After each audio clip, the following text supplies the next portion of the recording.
मैनपुरी में एक षड्यंत्र हुआ। मैनपुरी में क्या षड्यंत्र हुआ? पंडित रामप्रसाद बिस्मिल जी ने और पंडित गेंदालाल दीक्षित जी ने, ब्रह्मचारी जी ने, लक्ष्मणानंद जी ने, उस समय के सन्यासी भी संघर्ष से जुड़े हुए हैं। हमारे जितने सन्यासी हुए हैं ना, ये जो एक शब्द आपने सुना है ऋषि, ऋषि सुना है ना?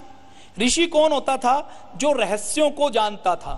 ऋषि पुराने जमाने में ऋषि होता था जैसे आज का साइंटिस्ट, ऐसा साइंटिस्ट जिसको नोबेल पुरस्कार दिया जा सके, जो अपना पूरा जीवन शोध में लगा दे, उसको आज साइंटिस्ट कहते हैं। पुराने जमाने में उसी को ऋषि कहा जाता था। तो हमारे जितने साधु सन्यासी हैं, उन्होंने लगातार संघर्ष किया है देश को बचाने में। पंडित रामप्रसाद बिस्मिल जी खुद लिखते हैं, जब वो अंतिम समय में गुफा जेल में थे, तो जेल में उनको बंद कर दिया गया, लगभग वो 1.5 साल तक जेल में बंद रहे। तो जेल की जो उनकी कोठरी थी वो 9 बाई 9 फीट की थी, 9 बाई 9 फीट की कोठरी, और भयंकर तपती थी। उसी कोठरी के अंदर खाना, उसी कोठरी के अंदर पखाना करना, उसी कोठरी के अंदर रहना। रात को मच्छर काटते थे, कोठरी के अंदर चूहे घूमते थे। तो उसमें रहते हुए पंडित रामप्रसाद बिस्मिल जी लिखते हैं कि मुझे, क्योंकि मेरा जीवन संघर्ष में क्रांतिकारी जीवन रहा, मुझे गंगोत्री की गुफाओं में जाकर साधना करने का अवसर तो नहीं मिला, लेकिन मेरे लिए ये जो काल कोठरी है, ये जो जेल की कोठरी है, ये भी साधना की गुफा है। मैं तो इसको भी साधना मानकर करता हूं। अगर क्रांति का वातावरण नहीं होता तो निश्चित तौर पर पंडित रामप्रसाद बिस्मिल भी एक सन्यासी होते, एक साधु होते।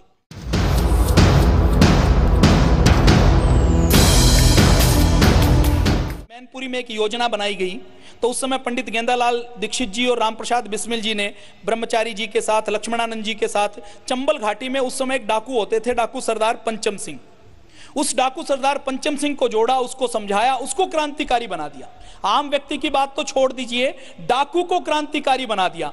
और डाकू को क्रांतिकारी बनाकर उन्होंने 500 घुड़सवार, 200 पैदल सैनिक, उनकी सारी राइफलों की व्यवस्था और 8 लाख रुपयों की व्यवस्था कर ली कि हम 1857 जैसी क्रांति करेंगे और अंग्रेजों को एक साथ भारत के बाहर भगाएंगे।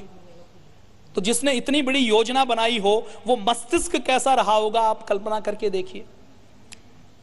तो मैनपुरी में फिर क्या हुआ कि एक क्रांतिकारियों ने इतनी बड़ी योजना बनाई, तो एक व्यक्ति अंग्रेजों का गुप्तचर बन गया, अंग्रेजों का मुखबिर बनकर उसने इस सारी योजना की जानकारी दी। भीषण लड़ाई हुई, गोलियां चली, 50 अंग्रेज मारे गए, 35 क्रांतिकारी मारे गए। पंडित गेंदालाल दीक्षित जी की बाईं आंख में गोली लगी, उन सबको गिरफ्तार कर लिया गया, बचे हुए क्रांतिकारियों को। ग्वालियर की जेल में पंडित गेंदालाल दीक्षित जी को रखा गया, उनके ऊपर मुकदमा चलाया गया। और पंडित रामप्रसाद बिस्मिल जी वहां से गायब हो गए। बीच में एक बार पुलिस उनके पीछे पड़ी, तो ग्रेटर नोएडा के पास एक नदी बहती है, वहां पर वो पुलिस को चकमा देते हुए नदी में कूद गए और अपने जो उन्होंने योग किया था, प्राणायाम किया था, उसके बल पर पानी के अंदर तैरते तैरते काफी दूर निकले और वो भूमिगत हो गए। लोगों ने ये सोचा, घर वालों ने ये सोचा कि पंडित रामप्रसाद बिस्मिल जी तो मर गए हैं। पुलिस ने भी ये सोचा कि पंडित रामप्रसाद जी मर गए हैं। पुलिस ने उनको ढूंढना बंद कर दिया। पंडित रामप्रसाद बिस्मिल जी वेश बदलकर ग्रेटर नोएडा, जो आज जो बहुत विकसित है, वहां पर पहले बबूल के पेड़ होते थे, कीकर के जंगल होते थे, वहां पर वो उन्होंने रहना शुरू किया। तो ये मैनपुरी षड्यंत्र के बाद अंग्रेजों ने अपनी पूरी पुलिस इनके लोगों को पकड़ने के लिए लगा दी थी, क्योंकि उन्होंने देख लिया था कि जो पंडित रामप्रसाद बिस्मिल नाम का व्यक्ति है, इसका मस्तिष्क बहुत तेज है, इसके संगठन की क्षमता बहुत अधिक है, और इसको यदि हमने खुला छोड़ा तो ये किसी को छोड़ेगा नहीं। तो पंडित रामप्रसाद बिस्मिल जी ने, जब मैनपुरी षड्यंत्र का मामला शांत हो गया, पुलिस ने जब सोच लिया, तो उसके बाद जब ये मुकदमा खत्म हो गया, तो पंडित रामप्रसाद बिस्मिल जी बाहर आए। पंडित रामप्रसाद बिस्मिल जी बाहर आकर 2 साल तक भूमिगत रहे, गांव में रहे। 2 साल तक वो किसान के वेश में रहे, 2 साल तक वो चरवाहे के वेश में पशु चराने का उन्होंने काम किया। 2 साल तक वो, 2 साल के बीच में वो, उनकी एक बहन थी शास्त्री देवी, उस शास्त्री देवी के घर में गए, और जब वो उसके घर में गए, उनके घर में कुछ दिन रहकर आए, तो उनकी बहन भी उनको पहचान नहीं पाई। ऐसा वेश बदलने में माहिर पंडित रामप्रसाद बिस्मिल थे। उन्होंने देखा कि 2-3 साल तक मैं कुछ और नहीं कर सकता, तो उन 2-3 सालों का उन्होंने सदुपयोग किया। उन्होंने सदुपयोग क्या किया? अमेरिका की स्वतंत्रता का इतिहास हिंदी में लिखा। उनके मन में एक संकल्प था कि हमारा जो विचार है, क्रांति का विचार, आजादी का विचार, गुलामी के क्या क्या नुकसान है, ये विचार हमें एक एक व्यक्ति तक पहुंचाना है, तो हमें हिंदी भाषा में पहुंचाना पड़ेगा। और उस समय माहौल ऐसा था, अंग्रेजों ने पुलिस एक्ट बना दिया था, प्रेस एक्ट बना दिया था, कुछ भी हम छाप नहीं सकते थे। समाचार पत्र एक्ट बना हुआ था, समाचार पत्र में कुछ छाप नहीं सकते थे। लोकमान्य तिलक का नाम आपने सुना होगा, उन्होंने एक पन्ने का आर्टिकल अपने केसरी में लिख दिया तो उनको 6 महीने के लिए जेल में डाल दिया था।